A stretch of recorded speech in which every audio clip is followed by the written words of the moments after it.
but it does help. So I'm Carrie, and I'm from the Anderson's events team. And I just wanted to take a second before we get started to welcome you and thank you for spending your windy, beautiful Saturday afternoon here with us with our event with Lana Popovic. Did I say? Oh, I practiced. All right. In conversation with Adriana Mather. Thank you all for being here again. So the Anderson family, we have been selling books independently, believe it or not, since 1875. And so we've made it through some crazy times, including the last pandemic. And we are going to make it through this time. But we just can't express our gratitude enough for your continued support of our events program, following us over to this virtual format, and just your purchase of the books through us, because it really does make a huge difference. We take it personally. We're just so grateful for your continued support through this incredibly difficult time to be a small business. It really makes a difference. I mean, just attending today makes a difference. It really does. Thank you. A couple of things about the event before we get started. As mentioned previously, your cameras and microphones are off, so please keep them off if you don't mind. And if you'd like to ask questions, we will have a Q&A session at the end. Our authors are going to speak. I'll introduce them in a minute. They're going to go ahead and speak for a little while, and you guys can be submitting questions through the chat function here on Zoom anytime. You don't have to wait till the end to submit them. Actually, if you submit them earlier, it's easier, so I can get them all together and get them ready, and then I'll pop on at the end and I will feed those to them. So go ahead and feel free to submit them as much as you want. For some reason here in our virtual format, people tend to be a little more shy, which is the opposite of sense to me.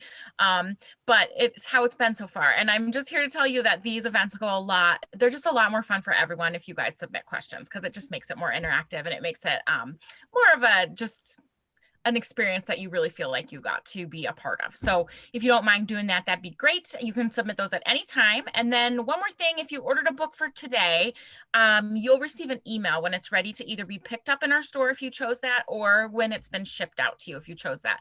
Sometimes it can take us a couple of days to get those books ready to give out, especially if we're shipping them. And that's just because we have actual human beings who do our shipping and our processing. So it just maybe take a day or two, depending on when they're in the office. All right. I think we're done with all the boring stuff. Let's get started. Today we are here with Lana Popovic, who is the author of Blood Countess, Wicked Like a Wildfire, and Fierce Like a Firestorm. Born in Serbia, she lived in Hungary, Bulgaria, and Romania before moving here to the United States. She is local in Chicago. Here in the United States, she studied psychology and literature at Yale, law at Boston University, and publishing and writing at Emerson College, which isn't like impressive at all, Lana, by the way. My goodness. I didn't know what I was doing. I did a lot of stuff. I swear, it's just awesome. I love it.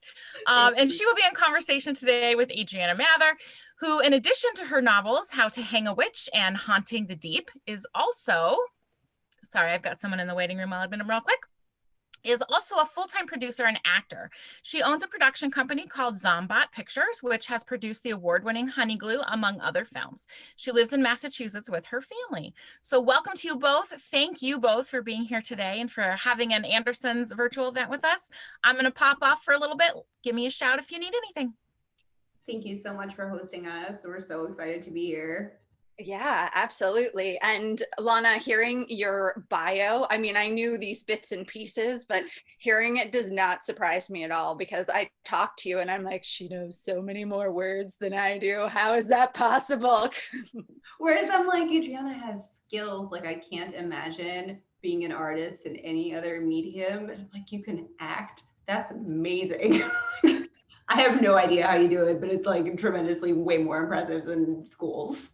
Well, I don't know about that, but I'll just say that there's a certain amount of bravery in both, right? I suppose. Yeah. Yeah. Let's see here. So I recently read Lana's book, Poison Priestess, which I know those of you that are watching have probably not read it yet. However, I will say that it is awesome, and it was so much fun, and there was so much treachery, which is sort of my deal. If I can poison or stab someone in a novel, yippee. These are the things that get me excited. So reading Lana's book was just a romp in the grass. It was awesome. So I have some questions for you, Lana, because this was such an amazing world you created, especially your luscious atmosphere for those of you who don't know, it's set in historical Paris, which I'm hoping Lana will tell us a little bit about. And I was wondering how you created this world and what type of research you had to do to make it come to life. Yeah, so this was kind of an unusual foray for me. And just to recap it a tiny bit, it's set in 18th century France, kind of in the time, the court of the Sun King. And it focuses on the poison affair, or the affair of the poisons, which was this major witchcraft and murder scandal that took place at the time, which I had never heard about previously. And it seems like the kind of thing that lots of movies and like TV shows that have been made about, but for some reason you can't find that much out there. So when I was looking for my next murderess and I found Catherine Monvoisin, I was like, this is fascinating. And I know almost nothing about this time period. Like for Blood Countess, which was Elizabeth Bathory, I had really spent my whole life in Eastern Europe hearing about her, like in different incarnations, like all of her various treachery and horrible, vile deeds. So that was a lot easier. I had a frame of reference for her, whereas this was completely new. I had never heard of Catherine or any of her murders and misdeeds. So when I discovered it, the first thing I did was read a nonfiction account called The Affair of Poisons by Anne Somerset. And that was really extensive, super interesting and enlightening, kind of dry, like not the most like exciting romp through that period of history, but it gave me enough of that background to be like, okay, now I feel confident that I know exactly who was involved, like who I can draw in as like supporting players if I need them. But it wasn't incredibly rich in the period piece part of it. Like, what were they wearing? What did it look like? What were they eating? And so for that, I figured the easiest way to educate myself was to read other fiction, kind of in a similar periods. And one of my favorite books that I read was a YA called Enchantée by Gita Trelease. I think it was close to probably both of our debut years. So I don't know if you read that one, but it's amazing. It's very glittery. It's about like Marie Antoinette and there's magic and it's Paris. So it's set a little bit later, obviously, than my book, but it had just the loveliest clothes and it was a very, very sumptuous, very kind of sensory book. And so it gave me a lot to work from. So I started kind of realizing where I needed to do the research. And after that, much of it was just like Wikipedia and Google, like what was going on the Ile de la Cité. Could I find old maps so I could see what it would have looked like back then? Where did the wealthy aristocracy live compared to like where would Catherine have lived?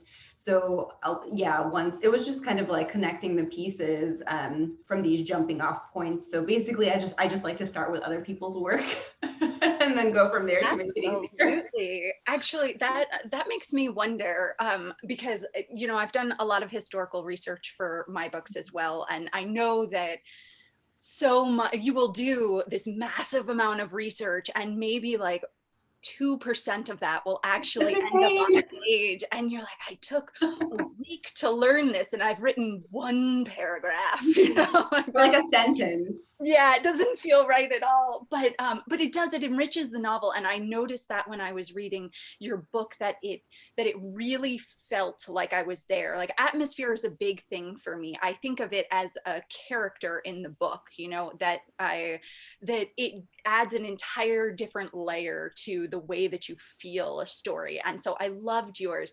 And now I'm just curious, from your research, did you by any chance come across anything that surprised you where you were like, what?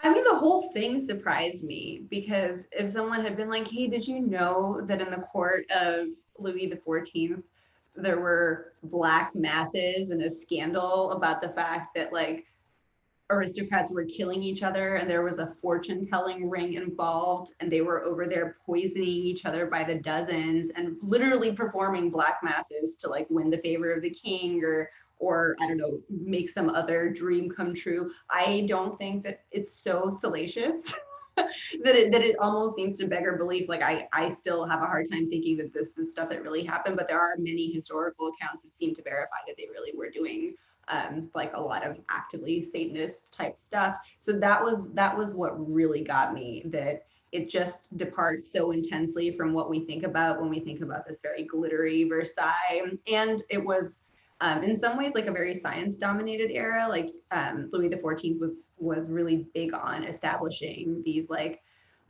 almost like eradicating superstition in his court. So the fact that this was going on and his own mistress was involved, his like official formal mistress by title, was one of the most notorious players in this whole thing and was alleged to have held black masses to steal him from his previous mistress by title.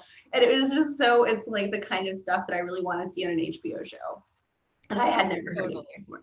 No, this is my jam. People poisoning each other at dinner in nefarious ways. I'm like, of course, now no one wants to be my friend, but that's fine. That's fine. Everybody does. I don't know. I do, because it's fascinating. And they had all these weird poisons that it's not even clear what they were.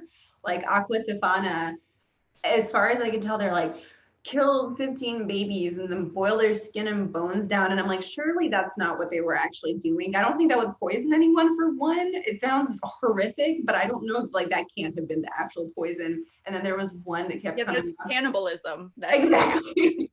You were like, dead baby, I guess I'll die now. Horrible. But then Toad's Secret was another one, and it sounded like that one was just like a bunch of arsenic and deadly nightshade together, and like something would happen, something bad. Actually, this leads perfectly into my next question, because you've crafted this amazing protagonist who straddles the line of evil in this fascinating way. And she was a murderess, certainly, and she dabbled in all these fantastical poisons. And I'm wondering, what was unique about writing a character like this? How was it building out this personality? Because it's not typical of your general protagonist that she would be a murderess. So I'm just curious how you built her, how this was for you. That's an awesome question. I had never written a straight up murderess before, because in Blood Countess, Elizabeth Bathory is in it, but she's kind of like the love interest and the villain at the same time. So we still don't have to experience the book through her lens. And so the challenge was really like, what's going to make you want to go on this journey with her? Because if she's just evil, like straight up evilly murdering people, it's got a certain kind of charm, I guess, but it's not like compelling enough, especially I think for YA, to keep you invested and keep you relating to her so that you're willing to see her do these terrible things and watch her evolve into like a worse and worse person until it finally breaks. So I think I really needed to understand the motivations, like who was she at the start? What are all the things that went into making, why did she feel driven to become this person who was objectively kind of awful? And so giving her, and part of it wasn't as difficult as I thought it would be, because women in almost any period of history have like ample reason to be murdering people. And so she really fit this mold. Like she had a horrible early life. And part of it, part of this is historical and part of it isn't, because I don't really know if she was in a candle factory or if she was an orphan or any of that stuff, but it was a matter of that intense poverty in the beginning, the feeling of her never having dominion over herself and no agency in what was going to happen to her, and the way that that constantly pushed her to extremes of trying to assert power over the world as a sense of power for herself and dominion over her own fate. That was where I thought things got interesting, because it's like the fine balance of, you don't want to be excusing what she did. She did horrible crimes, and you can't really go off murdering people, even if your life sucks really bad. And so there was the fine line to walk where when would kind of the regret overwhelm what she was doing? How much of a meteoric rise could this be? And I went back and tinkered with it a lot, because like the first draft just had her too mean. She was like so fun. I really enjoy all these murders I'm doing, and I'm having a great time, and I really like power. And my editor was like, I don't know that people are going to be down with this entirely. And so we had to kind of retool her motivations more, and get deeper into her emotional entanglements with Adam and Marie to really humanize her a little bit more than I had that first time around. Yeah, the killing it's a toughie. It really is. The evil protagonists are tough, but I mean they're also some of the best. Every time we see a story flipped and told from the villain's point of view, I mean people just gobble it up. There's so much fun in that. And you're right. Women's motivations historically to murder the dudes around them pretty high, you know. Yeah, And it tends to happen. Like those are sort of, because I've read through so many murderesses stories at this point, and it tends to be either things like, you know, the poison called inheritance powder, where they're doing it for some kind of gain, they're doing it because of abusive husbands, or they're just doing it because they're flat out Looney Tunes and like they're the angels of mercy or whatever, even just what I think they were called, dark angels or death angels, the ones who were nurses or somehow involved with sick people and were just poisoning a lot of sick people. So those ones are hard. There's no, the storyline there is not particularly, to me, compelling, because what are you going to explore there? That's like wayward minds in a way that you can't really relate to. But I thought in her case, it was interesting that she had to balance this kind of rise in society with like the more she had, the worse person she became, and then where was it all going to end, and where was she, how was it going to settle?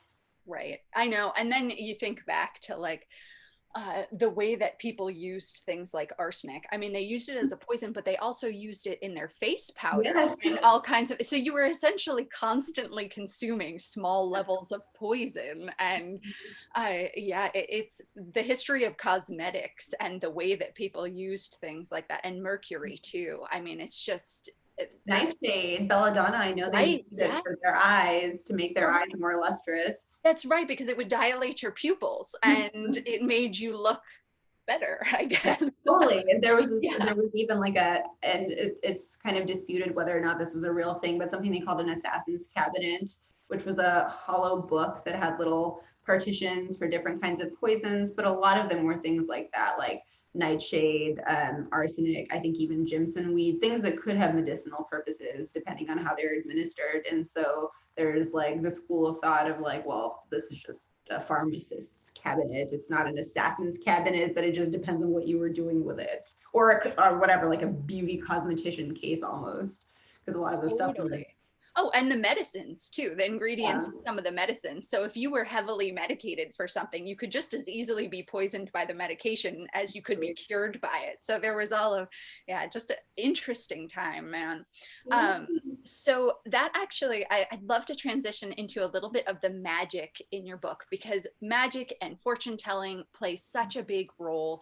And I was hoping you could talk to me about that world that you created and what sort of rules you gave this world, and how you made it feel both realistic and fantastical, because that was something that I really noticed. You were very nicely staying in that place where you were like, this could actually happen, even though it's got these elements that I think like, of course there's like some magic here, but maybe it's real magic, maybe this is really happening. So I just was hoping you could chat with us about that a little bit.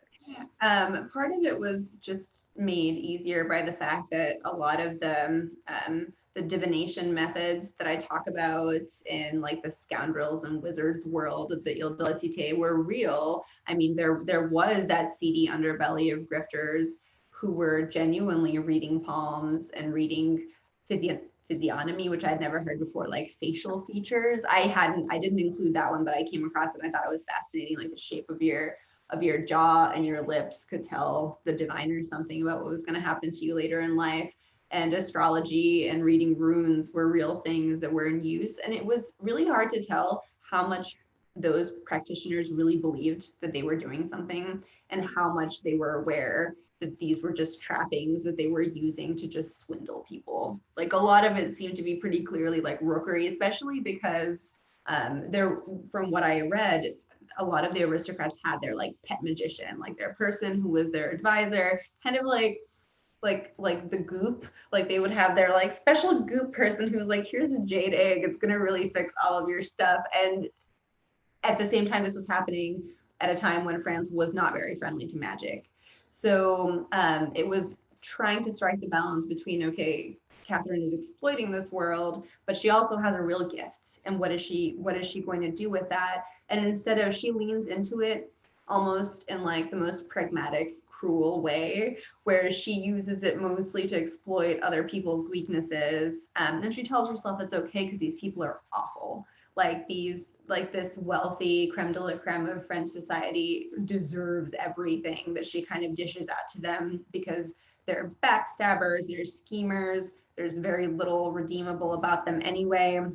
And so kind of the rules were two separate rules where her sight is triggered by genuine need. So she doesn't have easy access to it as she does to things like, she can always use her tarot cards or her fake crystal ball, things like that she uses to enhance this image of herself as a sorceress. But it was almost like two separate sets of rules, where she's creating this image with the snakes, which I am very uncomfortable with snakes, but I thought they would be really cool. And I thought it would be interesting to make her feel like they were something that she could genuinely rely on for scrying. But juggling kind of like, well, to what extent Marie doesn't trust that grimoire that she has from the beginning, the one that the sorceress gives her in the beginning. So obviously, even these grifters have a respect for real magic, but how many of them have it? Not very many. So she's kind of a rare creature, and she's in a really good position for herself to kind of exploit both sides. I thought that was really cool, actually, that she had this innate gift, but she always upped it with things that people wanted to see, the things that made people believe that she was actually doing the thing that she was actually doing. In fact doing. Yeah. So it was that was really great, because it was almost like a metaphor for the larger story in a whole, like who she was as a queer person, and then what it was other people saw of her. So that was really cool. And your magician was so cool. I mean, I read about the performances that he gave, and I was like, I want to see them. Like, I feel this is so neat. And the tricks that you came up with, I was like, there's no way she's going to try to explain those, because they're too amazing. And then you did explain them, and I was like, what? This is crazy.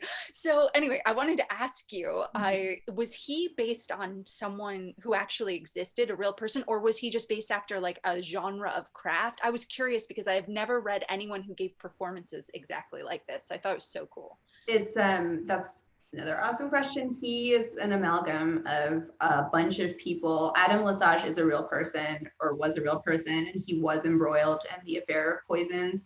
But he was kind of a more straightforward diviner. Like, as far as I remember from my initial research, he did a lot of astrology, that kind of thing. So he wasn't really a magician the way that we have him here. But his devil maker is a real historical artifact. This is something that people genuinely used. It existed. It was called literally the magic lantern, Laterna Magica. And it seems like the first person who used it was a Dutch scientist in the late 1600s.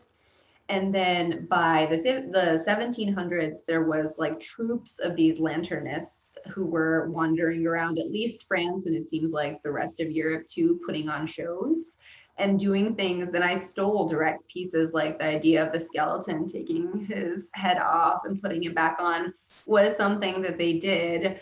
And so it was really easy to incorporate parts of this. I wouldn't have thought that this was possible with the technology at the time, like a lantern show like this, but it seems like it got really elaborate. Like they were doing what they called phantasmagorias that were like actively necromantic. Like it was like ghosts and skeletons, and people seemed to get genuinely scared. So these magic shows, I have to assume, blended the kind of sleight of hand and elaborate kind of trickery that he did with this machine that it was like an early kind of projector, and you could have assistants running around behind the scenes and projecting like all sorts of things. And there was beautiful things too, birds, fireworks, flowers. So it wasn't like all morbid and creepy, but unsurprisingly, people really seemed to like that stuff. So that was like the Phantasmagoria shows were what really took off. And I had never heard of that either.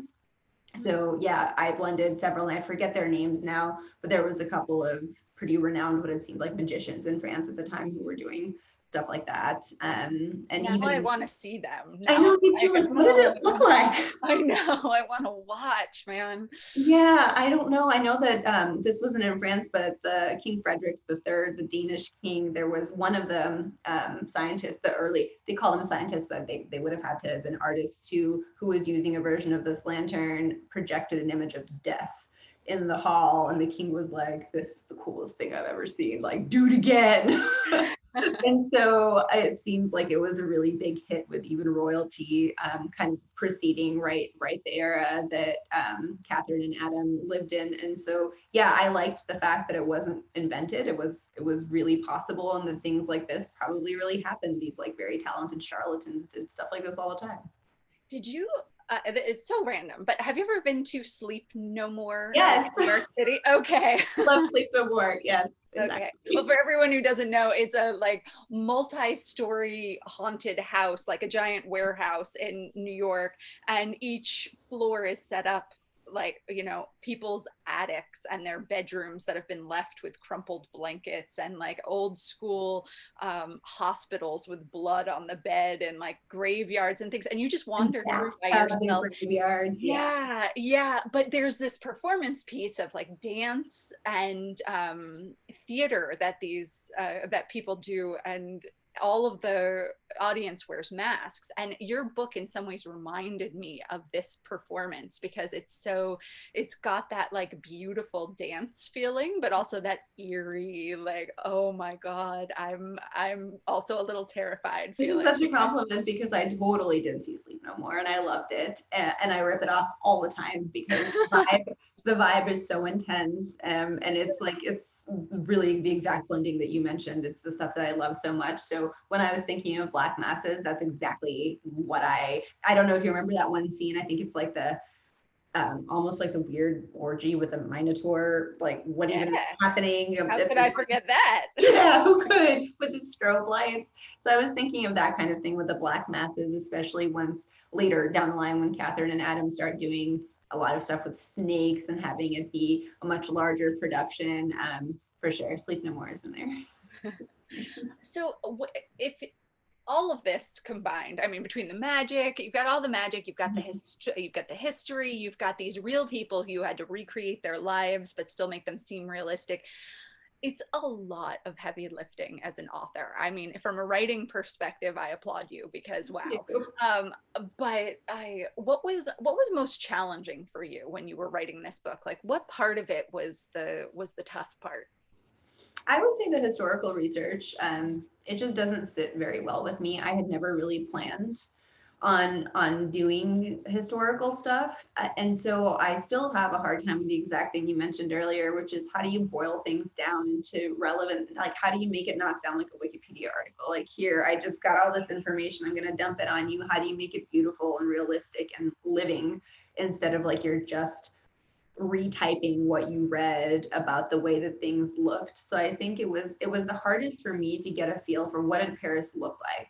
I couldn't find any real pictures. Like, what were the buildings like? What were the streets like? I had a sense in my mind based on kind of medieval towns that I've seen, but that wasn't necessarily accurate. So I think I really struggled the most with things like that, like those kinds of surroundings. Like Versailles, that's easy because you can still see pretty accurate. I mean, you can see images of that everywhere, but like, what did just a regular building that Adam would have lived in, what did that look like? So it was more that kind of like mundane stuff that tripped me up a lot.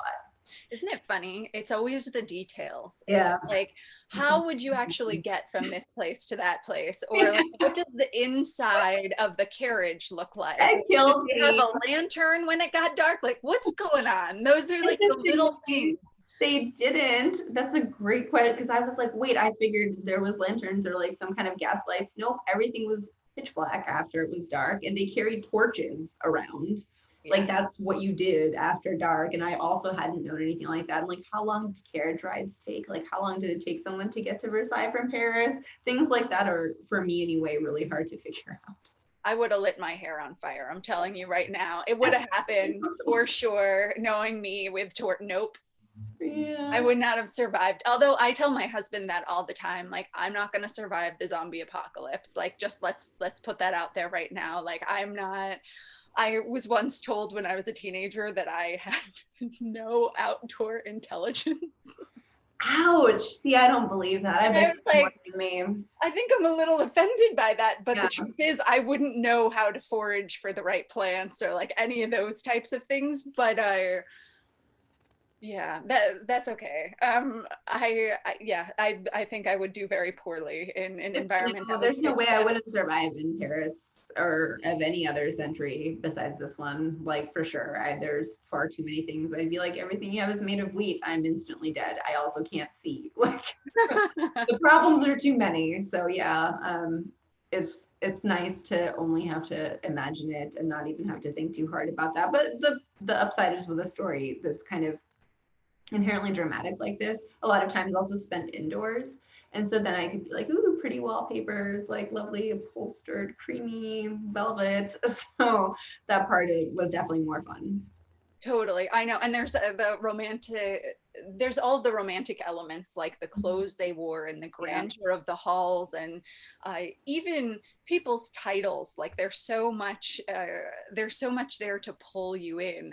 But then there's also, people throwing buckets of piss out their window into the street. So it's always this funny juxtaposition with history. You're like, probably not going to include that element, but I know it's there. That reminds me of the fact that every time I read about Versailles, the one thing people constantly talk about is how much it smelled. Like apparently just reeked. I guess like everyone just like went to the bathroom everywhere in every corner. And I was like, they had chamber pots. Why were they doing this? But I guess just for funsies, they're like, nope, I'm a noble. I can't be bothered with a chamber pot. Here's a corner. And so it was like this awful, like literal cesspool and health hazard. So things like that are always unfortunate and surprising. And I just don't put them in the books. I don't want to think Human about beings, man. Yeah.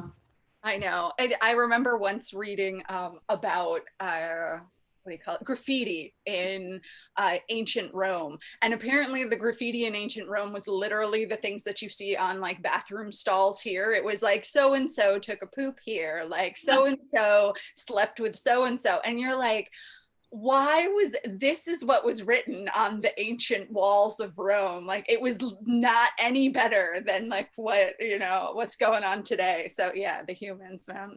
So with all that gravitas, we're like, oh, the past was so dignified. No, they were just like dissing each other the exact same way we do. Totally. So this series was obviously inspired by history, but I'm curious in terms of you and your book ideas, is that where you usually get them? Is it usually some piece of research, or do you get them when you're walking your dog, or like in a moment of epiphany, or from your dreams maybe? It's hard to nail down when they happen. Typically it'll be some sort of kernel of an idea. Like I remember for Wicked, it was like, what if there was a girl and she was intended to marry death and she had some kind of magic? And then that's where I started. I don't know where it came from. I don't remember where I was when I thought of that central idea.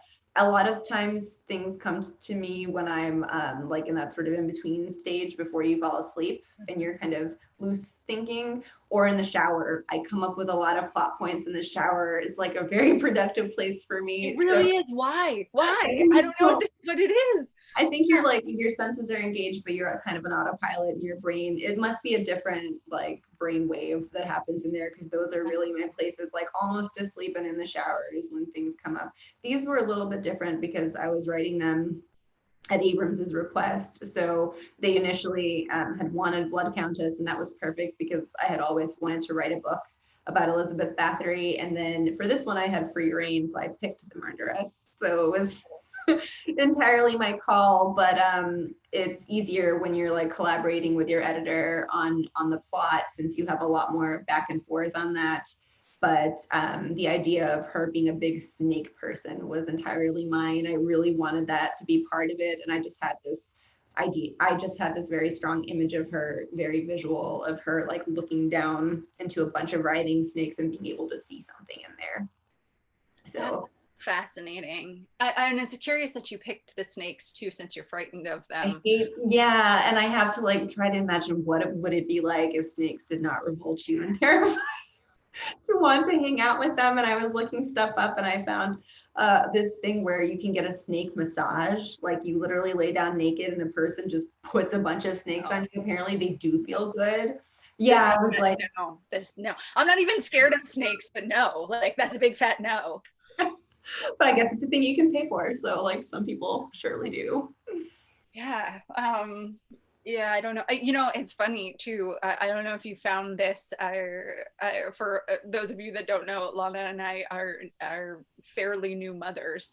But ever since I popped out a human, I have become really hesitant with things like that. Like I'm like, that is a death risk, you know, like it's gone into a category of like absolutely not. Whereas before I might have been like, yeah, let's put that big snake around my neck. Now I'm like, I can die. like weighing it over here, not quite, might just go get a crepe instead. That sounds better. I feel you. I had all these stress dreams when my baby was first born about and it was like almost lucid dreams. Like I would wake up and it would continue, and it was always wildcats in the room trying to eat him.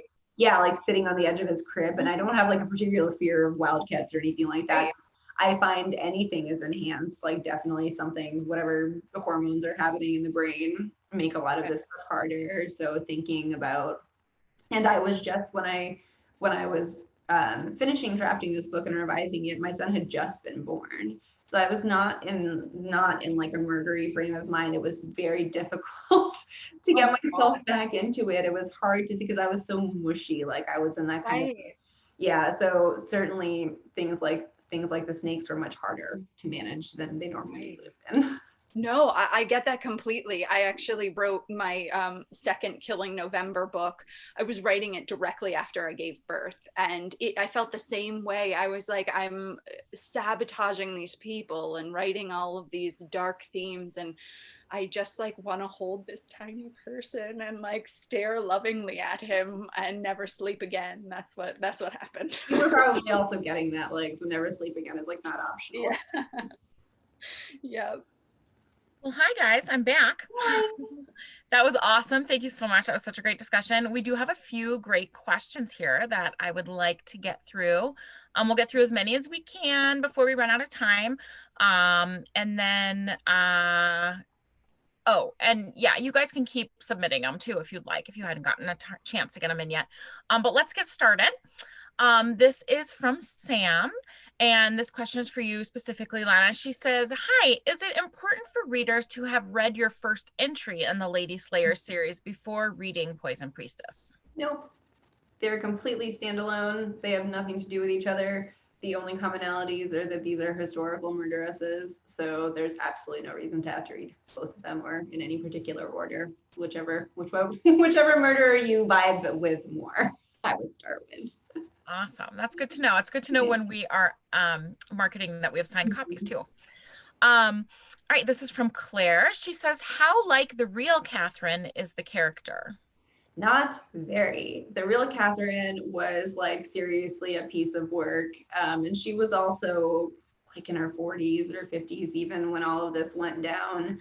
So she was definitely not this like tender young thing attempting to put her life together. And apparently when they brought her in for questioning for the first time, when she became embroiled in the poison affair, they had the Sun King had established this thing called the burning chamber, which is terrible. Like, of course, nobody was going to come out of that okay, but it was like almost like an inquisition aimed at figuring out how many of these noble deaths were really a result of the poison affair. So she came in for questioning and she was just totally wasted. Like everyone says, she was very intoxicated. And so she was just throwing around these wild accusations. And one of them was that the Marquise de Montespan was her client and had retained her to do black masses to like switch the king's favor to her from his previous mistress. So yeah, she was not at all, from what I can tell, she was very, very dissimilar to the Catherine that I was trying to evoke.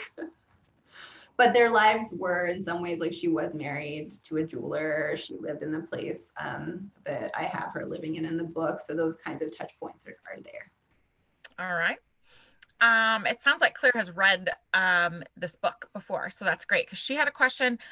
Is the character of Adam based on anyone in history? Adam Lesage. He was a real participant in the poison affair. It looks like he and Catherine did cross paths. They were, as far as I know, never actually collaborating, and they certainly didn't do black masses together. There was another priest, Etienne, forget his last name, but he was collaborating, and he was what they called like a black priest. So he was officially a Catholic priest, but he officiated these black masses kind of on the regular for the nobility. So he and Catherine Monglezon worked together, and I kind of merged those two characters into the Adam in the book. That's really interesting. Okay, how long did it take you to research and create the first draft? The research, I would say I spent about a month on the research altogether. And then the first draft took about 4 months to write altogether, which Okay. is a short time. Yeah, that's not normally books take longer. But again, here, because I had help with plotting and I was working very actively with my editor, it took a little bit less time than it normally would. All right. So these next few questions are going to be for both of you, actually, kind of about your process and writing. So you can decide which one of you responds first. How do you both deal with the inevitable challenges when writing isn't flowing smoothly or inspiration isn't coming? I'm going to piggyback onto this and say you both mentioned you have young children, which I'm sure is complicated sometimes to balance, but also how has COVID like changed that as well? Like, Adrian. how do you deal, like, how has COVID made dealing with these challenges more difficult? Uh, let's see here. So, writer's block, or so it is. I usually, when I have trouble in a story, almost always, I want to say like 98% of the time, it's plot related. So, I've gone astray somewhere. And now that I know this, after having run into this problem a number of times, many times, I go backwards about 3 or 4 chapters and I start to look to see where things aren't working. And once I find the problem set and I tear it out or I rewrite it, I actually am able to start writing again. I find that most of the problems come from a flow problem in the story as opposed to an actual writing issue. Otherwise, if things just aren't working necessarily, I just sit there until they do. I'm like, that's it, we're doing this one way or another. I'm sitting in this chair, guys, I'm showing up for my part. um, covid hasn't COVID hasn't changed my writing process a ton. I would say I've lost a sense of the days that happened. So like I don't have weekends and weeks. I'm not someone who plans my writing that way. I just write every single day, but for as many hours as I can. So that's different now that I have a small child because it's more piecemeal, it's more interrupted. So yeah, that's me, Lana.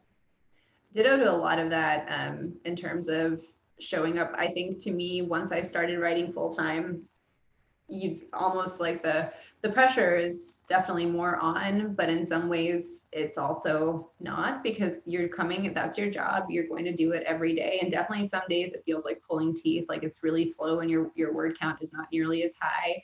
And other days you're like, it's like fiery genius spilling out of me. The muses are on my shoulder. And then you can't really tell when you go back, like the days where you're like, oh, I can't write. Why would I ever think I could do this? Don't look any different when you read them over than the days where you thought everything was perfect. So it gives you kind of like a weird sense of security, knowing that it's fine. Even if you have a couple off days in a row, it's gonna be okay in the end. And I tend to not stop. Like even if I feel something isn't working or like I realize that there's a problem in a previous piece, instead of going back, I actually take the opposite approach. I'm like, I will deal with that later. And I just keep going and just barrel through it by brute force. And then I do fix it later. And sometimes it creates more work because then I have to fix it down the line and maybe change like a bunch of stuff downstream, but it seems to work better for me. COVID again didn't really change much for me since it's the same job that I was doing before. So it's not like I was going to an office or anything like that. I try not to work on weekends. I like having my weekdays for my writing days, and I try working 6 to 7 hours on my writing days. That or whenever I reach 2,000 words, like whichever comes first. 2,000 is what I really like. It's like a lofty goal for the day.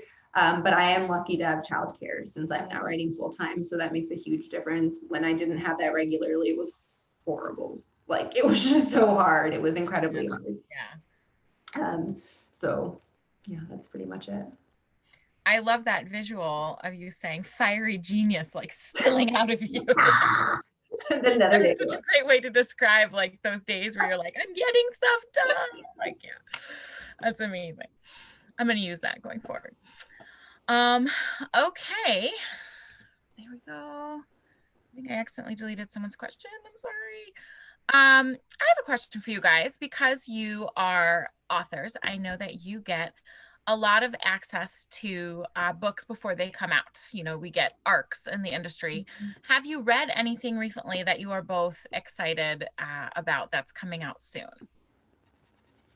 I will toss this one to Adriana because I actually have not seen an arc for quite some time.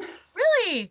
So they're way more rare now. I think publishers They are in print. It is true. Yeah. in print. And so, oh no, you know, I'm sorry. I did see when I saw A Lesson in Vengeance by Victoria Lee, and it was amazing. And I blurbed it, and it's like a witchy boarding school, cursed boarding school story, and it's incredible. So that's the last. It was just a couple months ago, so like in my mind, it hasn't happened. It feels because time is so elastic, but that's phenomenal, and I really loved it. So I did get to see that. All right. Thanks. How about you, Adriana? Let's see. The last thing that I read, I actually don't know if I can talk about it or not. I'm not sure. I never asked that question. That's a good one then. Yeah, it's in a collaboration between two amazing authors. I read the book as it was in copy edits, and so I don't even know if they've announced that they're working together yet. So I'm hesitant to say, but I will say it was so good. Oh, good. Wow, you get some cool access then. That's super fun. Yeah, you know, a lot of times we get these questions, especially with school visits, a lot of questions about like what we're reading and so on. And I would say most of the time it's other friends' work. I think one of the great things about writing and having author friends is that we do lean on each other. We need each other in that way, because you are in your house like spilling over these ideas, and sometimes they work and sometimes they're ridiculous, and you need someone to tell you that. So yeah, there's a lot of love between authors, but there's also a lot of codependence. We're all like, please help me. So anyway. I like the codependence. I Me find too. it makes things like stronger and easier to bear. So I'm a fan. I think it makes the industry better too. You know, it creates a sense of community, and we feel really invested in each other's work, which is kind of cool. Okay, so switching gears from arcs then, is there anything you guys have read lately that excited you or that you really liked? Maybe something that's already out so that people can pick it up today if they want.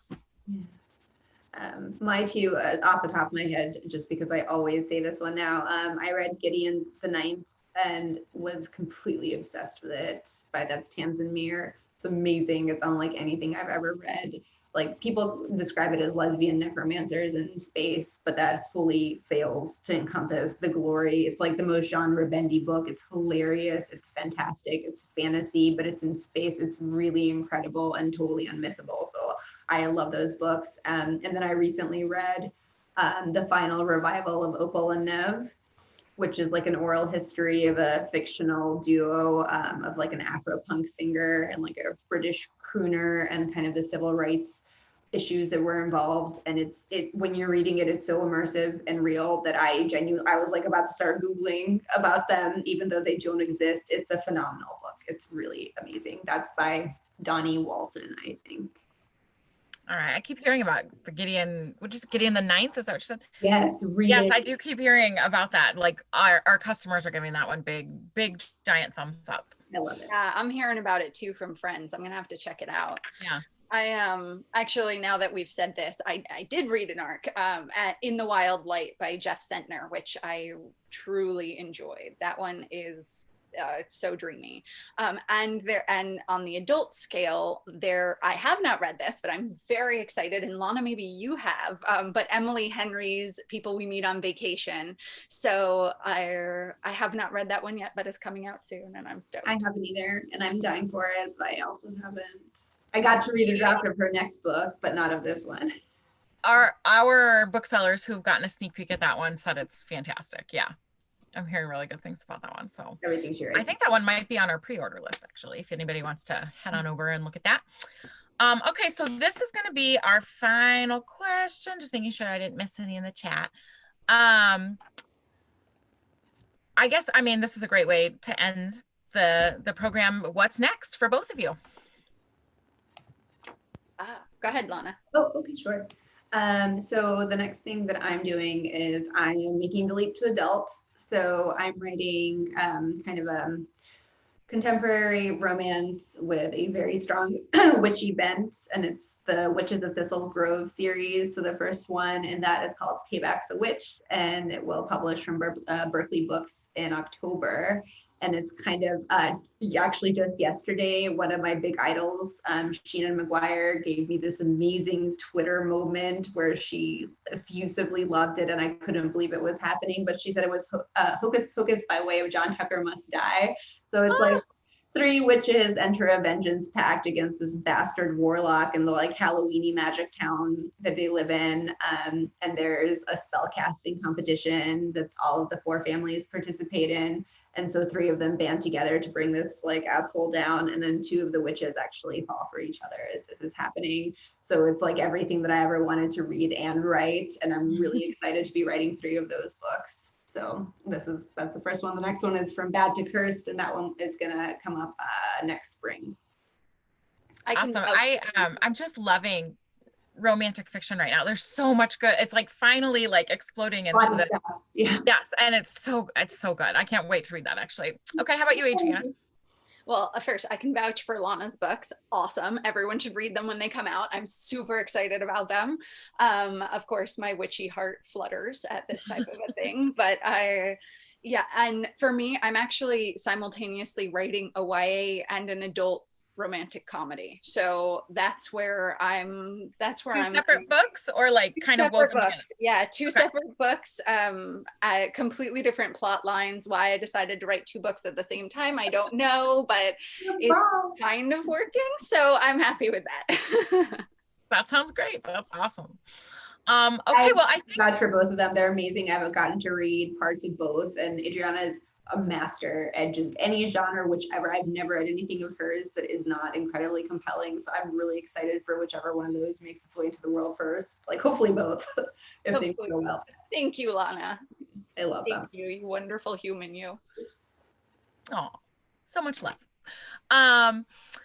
All right, well, I think that is going to do it. I'll check one more time just to make sure we didn't miss any questions. And then that's going to do it for us today. Again, I cannot thank those of you here in the audience today enough for coming today, giving us your Saturday afternoon. And of course, to both of you fantastic women, I cannot thank you enough for doing this for us this afternoon and just being here and having this great conversation and supplying that to our customers so that we can keep going during this time. So grateful. Other than that, I just want to say goodbye to everyone out there. The weather's nice, but still be safe. We're almost through this. Let's get through this. Stay safe out there, everybody. Yeah, and thank you for hosting. And I just a small PSA, but everyone support your indie bookstores, guys. We're gonna need them when this is all over, so please show them some love. Yeah, you're the heroes. We really need you. So we really need you guys too. It's mutually beneficial. But thank you guys. Thank you so much. And everybody have a great weekend. Bye. Bye.